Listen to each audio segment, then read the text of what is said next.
right, hey you guys, I'm working on something, and you ever do something and you get to a certain point and you say, hey, this might work, and it's just before lunch and I'm hungry and I'm just thinking, hey, I got something good going here, so I wanted to show it to you. I've been talking about it. So I was down at the Clark's at their organic gardening, and this is my garden right here, our garden. And I just put in this piece of fence. So this H post, and it supports that water line. And then there's a water line that runs down at the root of it, just down a couple inches. And then down there's another turnout. And, well, side note, this post right here is going to come out. No, not that one. No, that one is going to come out. And I'm putting in a high pole, so I can put bird feeders on it, or bird houses on it, actually, for swallows. And I'm going to have another one down there too, that high one right there. But on the other side of this fence is the raspberries.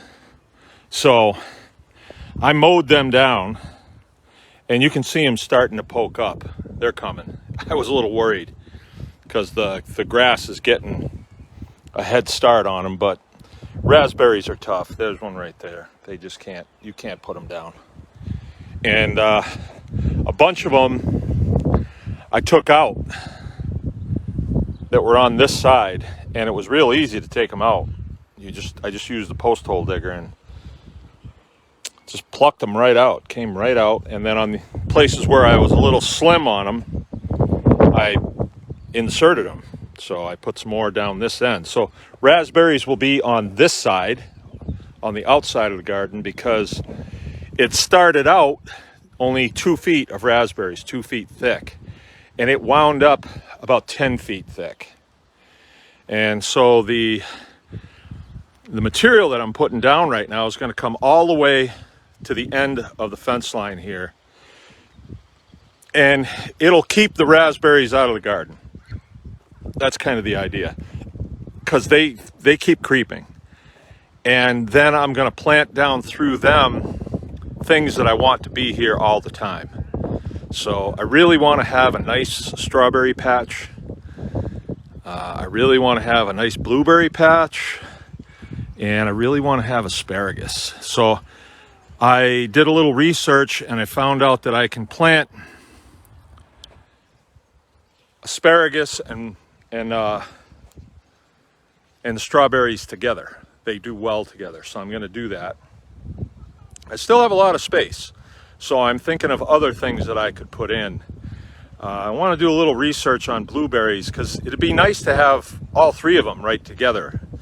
But the blueberries require a little bit different soil, but you know, I could probably dig out enough and put a soil down in there that it would be fine.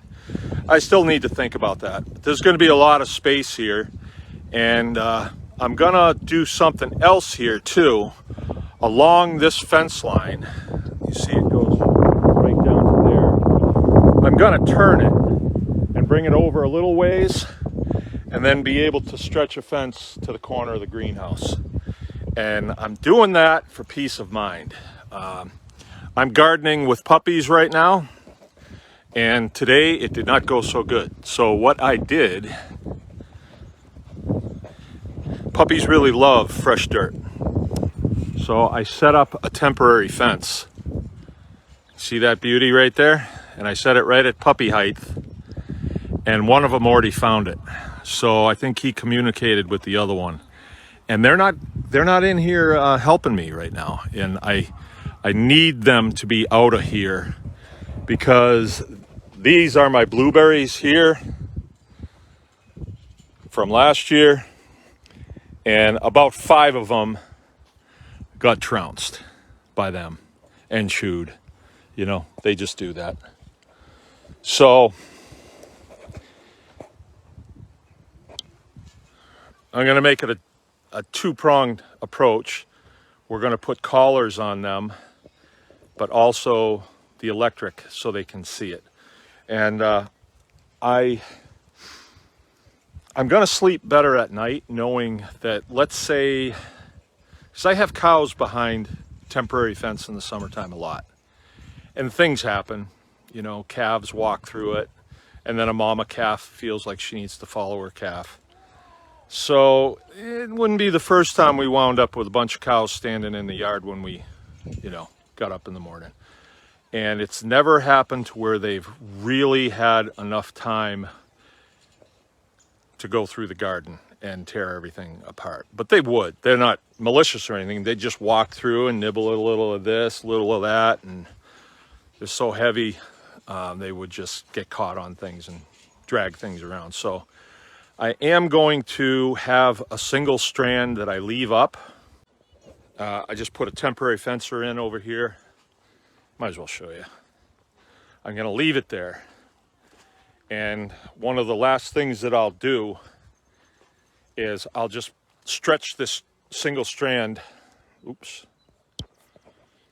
This single strand, I'll just stretch this. For cows, I'll have it up higher than that. I'll put it up about 3 feet. But you can see there's the Sure Shock battery fencer and just a 12-volt car battery that's shot. Won't start a car, but it'll run a battery fencer really good. And I'm sure that it works because normally when you plug that thing in, even I can hear it. But this time I couldn't hear it. And so I don't know what came over me, but I decided to just touch it, and I did. And boom, did I get hit good. Had my knees in the dirt, so it got me good. So it's working. But this is my project for today, and I'm real happy about this. And thanks for the motivation to declare to people. It just shows you the importance of sharing what you're doing on the tribe, because you never know what kind of motivation you're going to spark in people and what kind of things that they can accomplish on their homesteads. The further we get into this homesteading business, the more I see the value in it, especially with the changing times in the country. I don't get excited about thinking, okay, well, let's do a short-term fix just so we don't starve. I don't get too excited about that. But when I start to put together systems and different technologies and stuff, and I mix them together, like I got water here, and I got a fence, and now I've got some weed block in. I mean, those 3 things together, and then I bought some blueberry bushes, and just things like that. The more I do things like that, it feels right. It feels like the right thing to do. Like, why aren't properties, why don't, you buy a property and then you bring it up to speed as far as food production to add value to the property? I don't know why we don't do that, but I think we should. We should think about that. Anyway, it's my thoughts.